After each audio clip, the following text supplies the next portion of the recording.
اور اس کی کہانیاں پڑھ کر لطف اندوز بھی ہوتے ہوں گے۔ آج ہم اس کی حماقت سے بھرپور کہانی سناتے ہیں۔ کسی گاؤں میں ایک بڑھیا رہتی تھی جس کا ایک ہی بیٹا تھا جس کا نام چلی تھا۔ وہ بہت کام چور، بے وقوف، سست اور کاہل تھا۔ اسے بس ایک ہی کام آتا تھا، شیخی بگاڑنے کا۔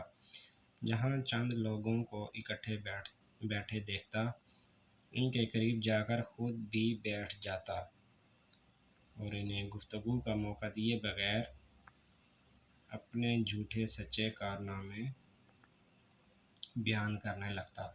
گاؤں کے لوگ اس کی عادت سے بہت تنگ تھے اور اس کا نام ہی شیخ چلی رکھ دیا تھا۔ وہ اپنے نام کی طرح بڑے بڑے خیالی منصوبے بناتا لیکن کسی پہ عمل نہیں کرتا۔ ایک دن اس کے خیالی پلاؤ پکانے کی عادت سے چڑھ کر ایک شخص نے اس سے کہا، شیخ صاحب، آپ اتنے بڑے منصوبے کیوں بناتے ہیں؟ آپ نے ایک ہفتے بعد اس دنیا سے کوچ کر جانا ہے، اپنی موت کا خیال کریں۔ یہ سننا تھا کہ بے وقوف چلی کو ایک ہفتے بعد اپنی موت کا یقین ہو گیا اور اس نے اس کی تیاری شروع کر دی۔ پہلے اس نے قبر کھدائی اور اس میں جا کر لیٹ گیا۔ 6 دن گزر گئے، کچھ نہ ہوا۔ 7ویں روز شیخ چلی نے سوچا کہ یہ اس شخص کے بتائے ہوئے ایک ہفتے کا آخری دن ہے، شاید اب موت کا فرشتہ آنے والا ہے۔ وہ یہ سوچ رہا تھا کہ اس کے کان میں آواز پڑی، اگر کوئی اللہ کا نیک بندہ انڈے کی ٹوکری میرے گھر پہنچا دے تو میں اسے اجرت میں 1 اشرفی دوں گا۔ شیخ چلی اشرفی کا نام سن کر قبر سے باہر نکلا اور انڈے کی ٹوکری اٹھا کر سر پر رکھ لی۔ یہ دیکھ کر ٹوکری کے مالک نے کہا، شیخ صاحب، ذرا سنبھال کر لے جانا، انڈے ٹوٹنے نہ پائیں ورنہ ایک دمڑی بھی نہیں دوں گا، الٹا ہرجانہ لوں گا۔ شیخ چلی بڑے غرور سے بولا، میاں صاحب، میں شیخ چلی ہوں، کوئی چھوٹا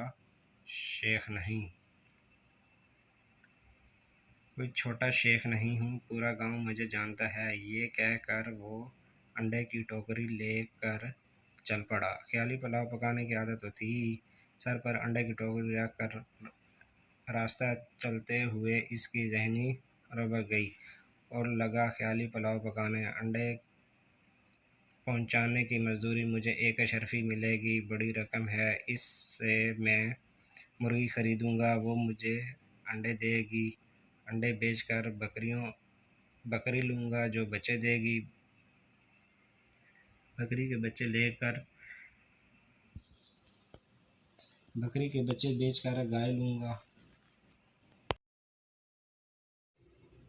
گائے دودھ دے گی، میرے بچے دودھ مانگیں گے تو میں ان سے کہوں گا، یہ لو دودھ۔ اتنا کہتے ہوئے اس نے ٹوکرا پکڑے دونوں ہاتھ ہٹا لیے، جس کی وجہ سے وہ زمین پر گر پڑا اور سارے انڈے ٹوٹ گئے۔ انڈے کے مالک نے جب یہ منظر دیکھا تو وہ آؤ بگا کرتے ہوئے بولا، ہائے میرے انڈے! دوسری طرف شیخ چلی روتے ہوئے دہائی دے رہا تھا، ہائے میرے بچے! دونوں کی آہ زاری سن کر لوگ جمع ہو گئے اور شیخ چلی کی بات سن کر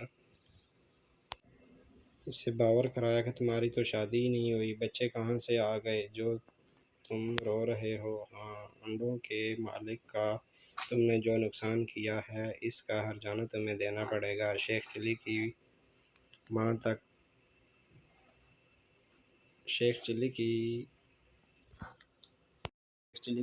پہنچی، اس نے وہاں آ کر ہرجانے کی رقم ادا کر کے شیخ چلی کی گلو